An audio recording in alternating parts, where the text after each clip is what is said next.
మనం పలచగానే చేసుకోవాలి. ఇది డార్క్ థిక్గా ఏం ఉండదు. ఇప్పుడు కొంచెం కరివేపాకు ఉన్నది అలా కొంచెం మనం వేసేసుకోవాలండి. ఇప్పుడు కరివేపాకు, ఇది ఉప్పు అన్నీ కలిసిపోయాక నేనైతే పచ్చిమిరపకాయలు కూడా యాడ్ చేసేసుకుంటున్నాను. 4 పచ్చిమిరపకాయలు, మన కారం ఎక్కువ తక్కువ చూసి కలుపుకోవచ్చు. ఇప్పుడైతే ఇందులో కొంచెం నేను బెల్లం వేస్తున్నానండి. ఇంతకుముందు మీకు బెల్లం వేయకుండా చూపించాను, ఇప్పుడు బెల్లం అయితే కొంచెం వేస్తున్నాను. ఇది కొంచెం టేస్ట్ మారుతుందన్న ఉద్దేశంతో ఇలా కూడా చేసుకోవచ్చు అన్నది నేను చేసుకుంటున్నది ఇందులో చూపిస్తున్నాను. ఇప్పుడైతే ఇంకా తాలింపు అయితే ఒక ఆవాలు మాత్రం నూనెలో వేపేసుకుని ఇలా వేసేసుకుంటున్నాను. ఇంకొంచెం మీ దగ్గర ఇంగు ఉంటే అది కూడా వేసుకోవచ్చండి, బాగానే ఉంటుంది.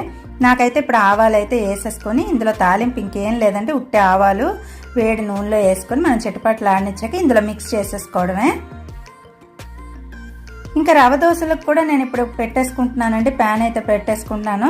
పెట్టుకొని మనం వేగించేసుకోవడమేనండి. ఇప్పుడు రవ దోశలకు ఇంతకుముందే నేను చెప్పినట్టు మనం గోధుమ పిండి వేసుకోవచ్చు.